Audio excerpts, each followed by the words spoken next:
welcome back to my Thanksgiving table. Today I'm going to show a classic, but with my twist on it. We're going to do sweet potato casserole. Now, you guys know that I am sugar alternative.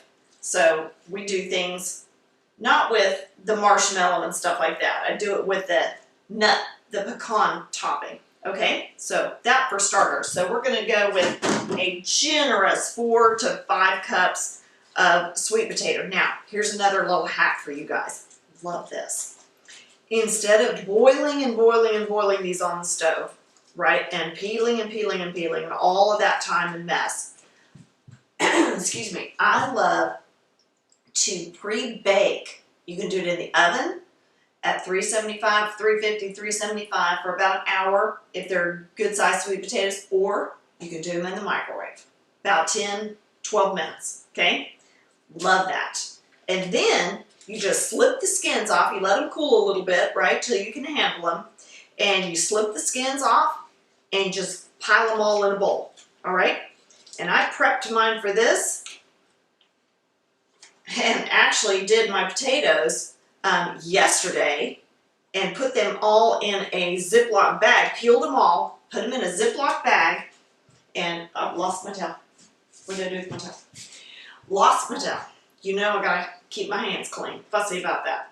So I put them all in a Ziploc bag, sealed it up real good, pumped out the air, sealed it up, and put it in the refrigerator to sit overnight. So instead of having all that mess to do on Thanksgiving Day, I did it the day before, put it in the fridge, and then I just took them out and heated them up in the microwave.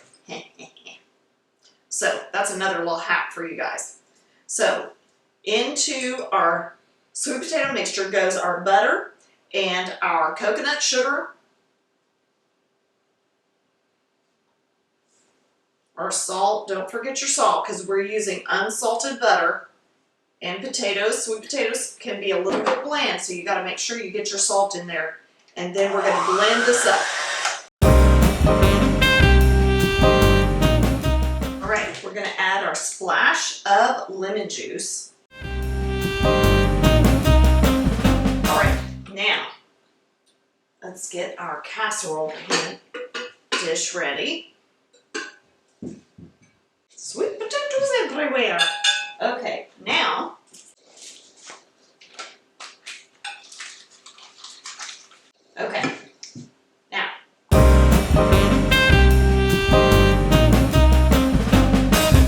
all right, you just want to smooth the top. You don't need to spend a lot of time on it. You just want it pretty even across the top, because that's going to make sure that when you add your toppings and you put your toppings on there, that your toppings don't like slide off to one edge or something like that. Okay? Now, let's set that aside and make the toppings.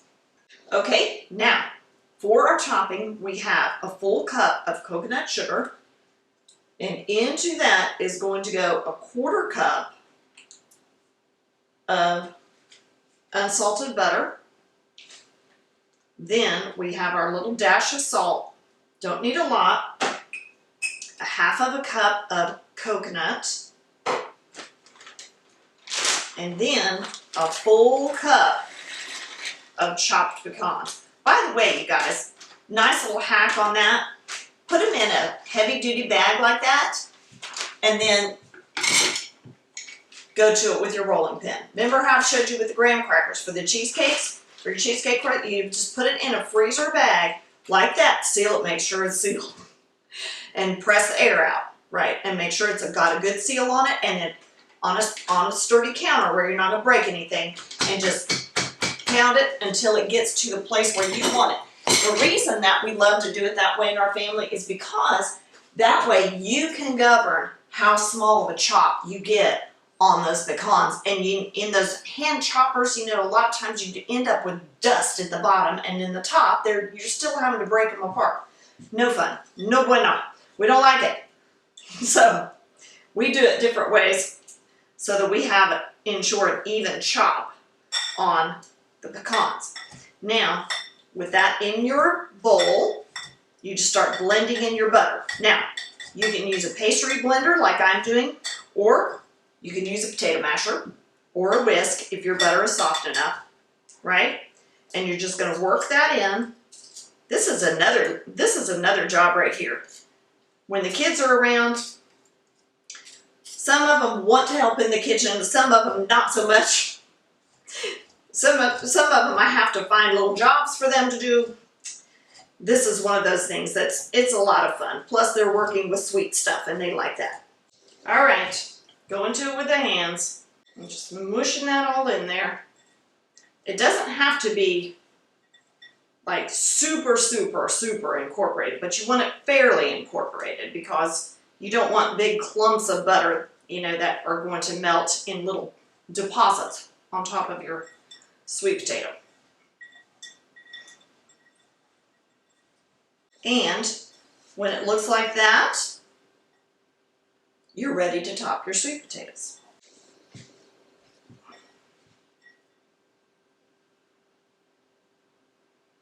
And let's face it, guys.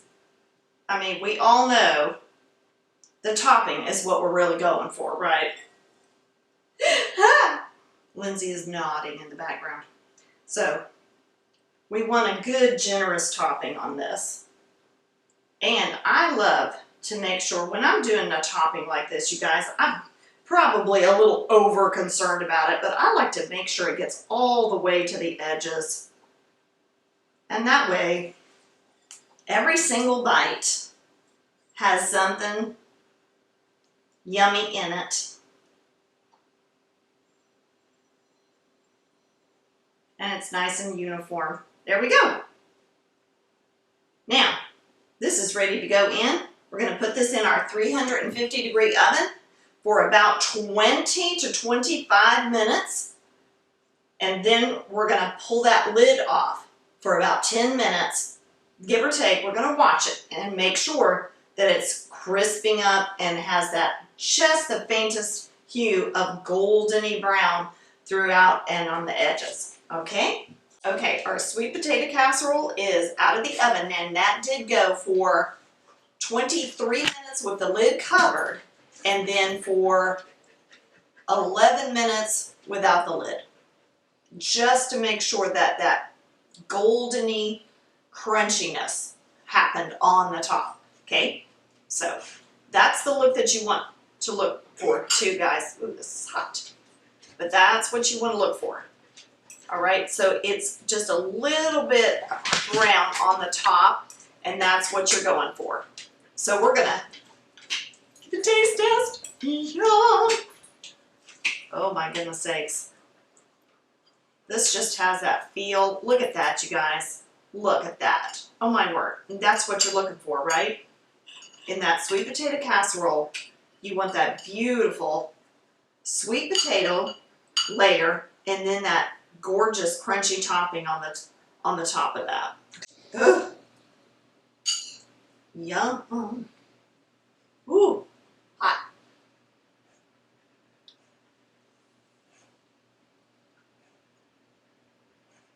Oh wow, that's really good, you guys. That sweet potato is just singing with that little bit of lemon. I'm telling you, that is such a little hack right there. Just that splash of lemon juice brightens that sweet potato, and where, you know how sweet potatoes can kind of be a little claggy. That's kind of a British term, isn't it? I hear Jamie Oliver use that term, but it's such a good term to describe that, because if you don't brighten up that sweet potato, it just gets a little stodgy and a little claggy and a little bland, right? But that lemon juice being in there just brings that flavor more forward in the sweet potato, not really changing it, just elevating it.